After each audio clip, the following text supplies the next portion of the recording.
So I was watching Endgame the other day and it just occurred to me. Doctor Strange watched Endgame in Infinity War and then Thanos watched Infinity War in Endgame. Damn. As in, what in the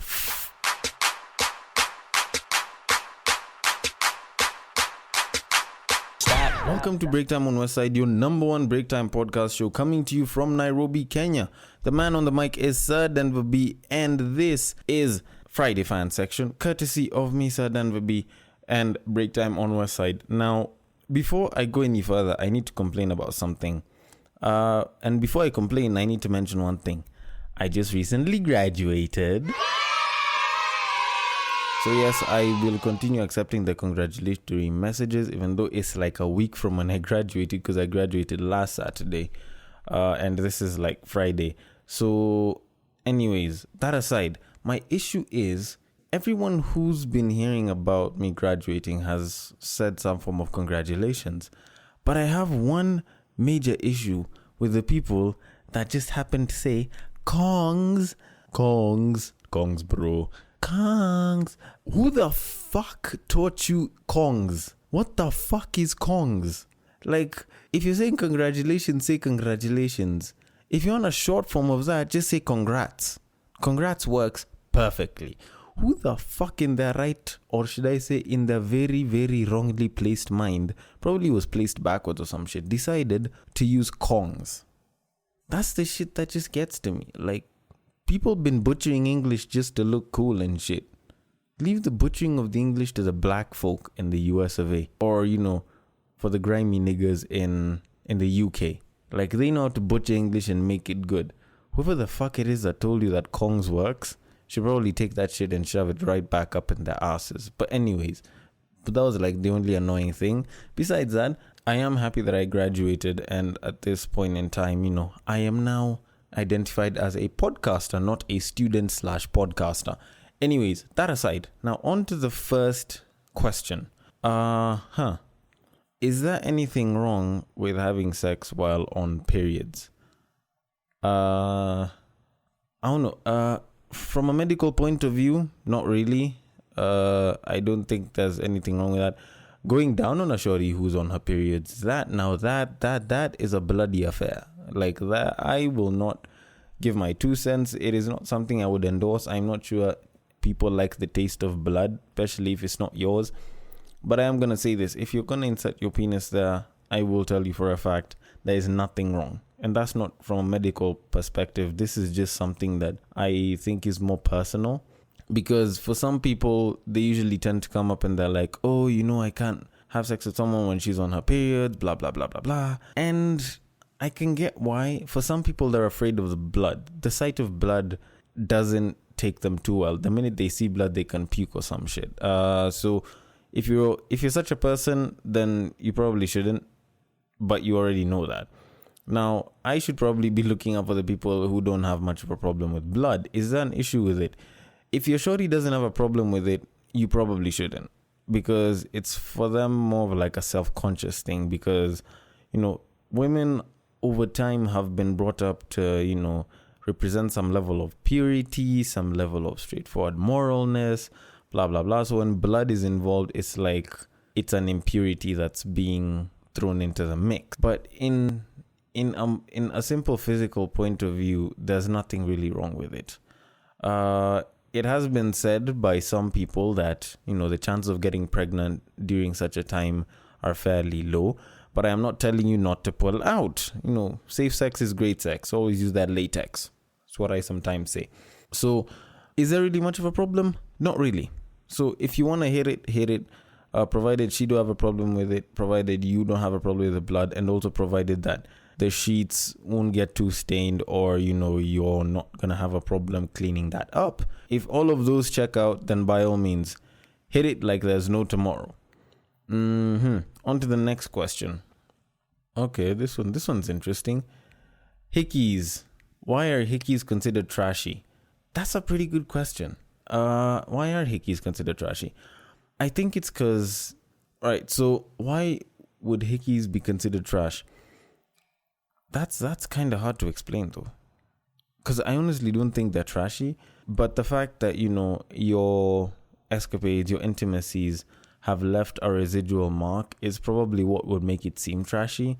It's kind of like the same way, someone with cum stains on them would be considered trashy because they're cum stains. It's not like it'll be openly accepted. Whether you're married or not, it's going to look trashy. It's going to look like you aren't properly put together and shit. And that's kind of ruined some people's reputations. And hell, yeah, like it even costed a man his presidency. Look up Monica Lewinsky and shit. But anyways, that aside, there's not much of a problem with hickeys. Unless you're people like me. Now, my personal issue with hickeys is pretty simple. I don't like leaving evidence for everyone to come and see. I have ever gotten hickeys before, like some on my neck, some on, my chest and shit. And this shorty intentionally put them there because she wanted to. And, it seemed fun at the time, but like, have you ever gotten a booty call and you start to question life at about that same time? Like, that was when it happened and I was having hickeys. Like, I was busy in my zone enjoying shit. And shorty hits me up. She's like, yo, come through. Now, because we know these shorties. We know shorties possessive. And this particular shorty didn't want me with like any other shorty. And it's not like I'd banged the other chick. Like, me and her just met up, gone, done some shit. And, we kind of got into a bit of a makeout session. So, well, yeah, one, it's not cheating. And because, I'm technically still single and that was a friends with benefits. But either way, they'd have a problem with it. So I pretty much had to Google and then subject myself to the pain of removing hickeys. And also, luckily, when I went to her place, it wasn't that well lit, so she didn't see the hickeys properly. Now, to be very honest, that was a very annoying part of my life. So if someone were to ask me, would I get hickeys?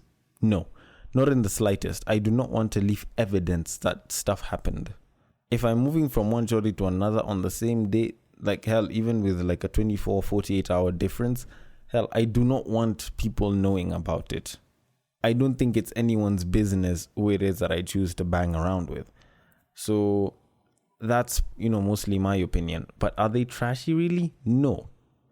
Hickeys for some people are accidental signs of, affection. Because at times when people just leave hickeys by accident, not because they actually wanted to, but because, they were really into the moment. And for the person who's received the hickeys, that probably means that you can turn someone on a fuck ton. So you should be proud of yourself for that. So I don't think there's anything trashy with it. Do some people think that it's trashy? Yeah, quite a number of people do. Like, hell, if your parents saw you with hickeys and they know what hickeys are, then I'm sorry, you're fucked. You're seriously fucked if you have some of the strict African parents that I do. So when you think about it in the long run, having hickeys isn't entirely bad. But that's not how society will always look at things. Society's version of good and bad is very ish-ish. It changes like almost every single day. And it can come with a trend. The minute hickeys become a trend again, or the minute they become a trend, if they ever were, then at that point, they'll stop being trashy. But for that, we're going to have to wait a bit of time. Now, on to the next question. So, all right, this one seems a bit long. So I had a one-night stand with this girl and she drove me home and things happened for her. She told me that I was the only guy, I being the guy that sent this message, that could make her orgasm by fingering. And now apparently she was friends with my homie and his girlfriend, and she managed to tell everyone the details. Now apparently it was weird, but I sucked my finger after I, put it in there, and you know what happens. I don't know how to deal with this. This kind of sucks since everyone is laughing at me. What do I do? This is a very simple question to answer. Don't give a shit. And I'm just going to say it like that. Don't give a shit. Because to be very honest, I don't see why it is that people should laugh at you. If your niggas laugh at you for, being a bit kinky here and there, having fairly erotic behaviors when you're in the bedroom, then that's their problem. Because let me be very honest with you. Like, if you listen to what everyone tells you, then, you might as well just go hang yourself at some point. Because at some point, someone's going to tell you, you know what, you deserve to die. You don't deserve to be alive. you're a sorry excuse of a human being. You know, your father should have put on a condom the night you were conceived and shit. Like, people are always gonna say some sort of shit against you unless you validate it by actually standing up for it. If you want proof of that, like, you can just go and look at how people perceive things today. Like, back in the days, you know, 70s, 80s, 90s, early 2000s, the more skinny, more petite woman was considered beautiful. If you were lighter and you just had a fairly good figure, but you were petite, you were good looking. Like, that was where beauty was. But ever since, you know, the 2015s, the 2014s, 2013s even, coming on up until now, like, thick women are the vibe. Thick women are trending. People are all about body positivity and the fact that, you know, we like them thick. We like them BBW even. And you're going to tell me that after seeing such shifts, you're going to listen to whatever the fuck people tell you? Man, they just tell them to go fuck themselves. First of all, I actually managed to pass this to a shorty. And she was like, yo, me and my friends talk about this shit all the time and we actually find it pretty hot. They actually like this shit. So if you hear a bunch of shorties, you know, talking about it and the fact that you did it and they're like, oh my goodness, how could he do this? Secretly at the back of their minds, they're probably also saying, you know what? I actually like this. I wish he could do that for me. I wish my man could do it for me the way he did. And fine, it was a one night stand. And I feel as though, you know, one night stands should never be televised. Whether it's with Kim K, whether it's with the Queen of England, whether it's with some fine shorty in some random country, whoever it is, I don't think it's something that should be included in kiss and tell stories. Unless they're like bits of detail that you want to include, of which when you do that, you leave the person that you had the one night stand with completely anonymous. That's just how I see it.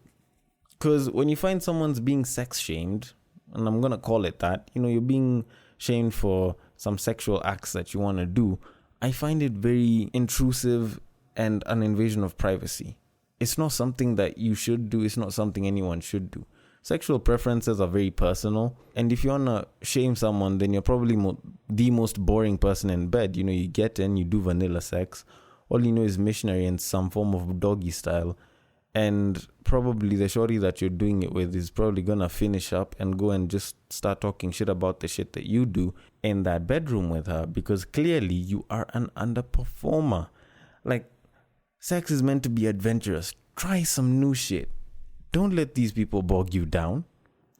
Lick your fingers. Go down on a shorty. Eat some ass if you feel like. Test out a bunch of things here and there. BDSM even. Not in this part of the world. Because for some of us, if we allow ourselves to get tied, or if we tie someone, it'll become harassment. You might end up being, you know, bullied and shit. It might not end well for you if the shorty decides to get the upper hand and wants to milk you off of every single dime. But anyways, that is just about it. You already have my answer. Don't give a shit. Move on with it. If people decide to throw some shade at you, you know, just tell them that they're the ones that have the shittiest sex lives ever. Anyways, it's about time you get back to that work. Always put that process in that progress, or be the prevention. Now, unfortunately, we shall be taking a break for about a month, so I shall be coming back to grace your very interesting ears on November the 8th. While we go on hiatus, make a couple of changes here and there and improve some things, but still you can listen to all our previous episodes. We've had more than 30 episodes coming through your speakers, coming through your earphones on Break Time on West Side. And we shall come back on November the 8th with Friday Fan Section, Season 2, the extension of all of this. Because this is Season 1, baby, that just ended. So obviously things are going to kick it up a notch. I have been your host, Sir Denver B. Anytime you guys want to throw some shade, throw some feedback, throw some memes, it is on Breaktime_Westside on IG, Breaktime on Westside on Facebook, and my own personal Bagaka the D on Twitter. I will see you guys later.